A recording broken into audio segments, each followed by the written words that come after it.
নমস্কার। আমাদের অনেক রোগীরাই এসে বলে, "ডাক্তারবাবু কতটা নুন খাবো?" দেখুন, আমাদের নুন যদি আমরা অতিরিক্ত পরিমাণে খাই, তাহলে আপনাদের হাই ব্লাড প্রেশার হতে পারে। সুতরাং নুন একজন অ্যাডাল্ট মানুষের 6 গ্রামের বেশি খাওয়া উচিত না, অর্থাৎ 1 চামচের বেশি খাওয়া উচিত না সারাদিনে। কিছু নিয়ম পালন যদি আপনারা করেন, তাহলে আপনার নুন খাওয়া আপনি রক্ষা করতে পারবেন, অতিরিক্ত নুন খাওয়া। প্রথম, আপনি যখন রান্না করবেন তখন অতিরিক্ত নুন দেবেন না।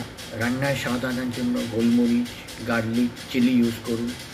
যখন বাইরে থেকে কোনো খাবার কিনবেন তখন তার প্যাকেজিং ইনসার্টসটা দেখুন যে তাতে কতটা নুন দেওয়া আছে। সুতরাং অতিরিক্ত নুন সেবন থেকে নিজেকে দূরে রাখুন, কারণ অতিরিক্ত নুন সেবন করলে আপনার হাই ব্লাড প্রেশার হতে পারে, আপনার কিডনি ডিজিজ হতে পারে। তো এই কয়েকটি ছোটো জিনিস যদি আপনি মাথায় রাখতে পারেন, তাহলে আপনি সুস্থ থাকবেন। নমস্কার।